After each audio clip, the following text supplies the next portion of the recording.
Now this illustration deals with the supporting of the box with the conduit, but you're going to support devices such as luminaires, lamp holders, devices, receptacles, switches, whatever it may be. Now notice the rule of support changes here. Notice that we're still going to have threaded hubs in the box that will accommodate the conduit, as shown in the illustration, in accordance with 314.23F is in fun. But notice the support rules now are within 18 inches.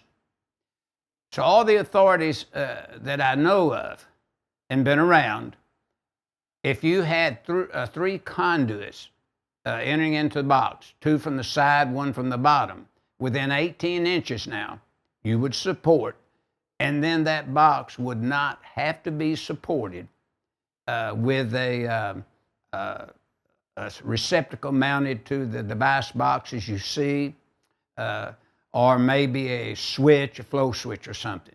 Where this comes in handy is where you want to set the box in some conditions, but you don't, where you want to install the box, there's no supporting means there maybe. But out in that 18-inch zone, you do have supporting areas and surfaces that you can support to. So this comes in handy under these conditions, or naturally most of the time as electrician, hell, we'll just support the box. If that be the case with sheet metal screws, you know, a screw that would do the job. And then we're saying using a device box, and you want to size these device boxes, see figures 12-13 and 12-14. And then sometimes we would have electrician thinking that the meter was part of the service. Well, look at the meter 90.2 B as in boy 5, that call out.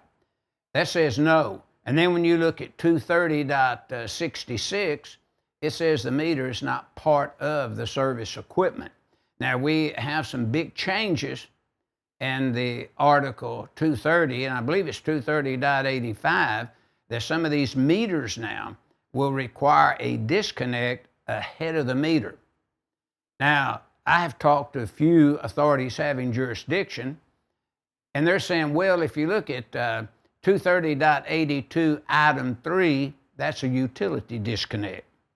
We require that disconnect to be non-fusible or a non-automatic breaker. It's locked and only the utility have access.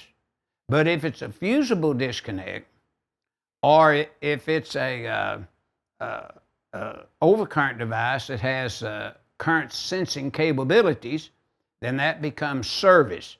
So now, due to the disinterpretations of this rule, you must review 230.82 item 3 along with 230.82 item 10 as well as 230.85, I believe it is, and you have a good handle on what the code is requiring, and then always check with the authority having jurisdiction to get their take on this, because it's going to be a big change for dwelling units. This is dwelling units only now that we're speaking of. So keep that in mind as you start on the 2020 code whenever the state, county, or city adopts it and makes it law. And this illustration is illustrating supporting devices without supporting the box. You're supporting the box with the conduit, as you see in the illustration, in accordance with NEC 314.23F.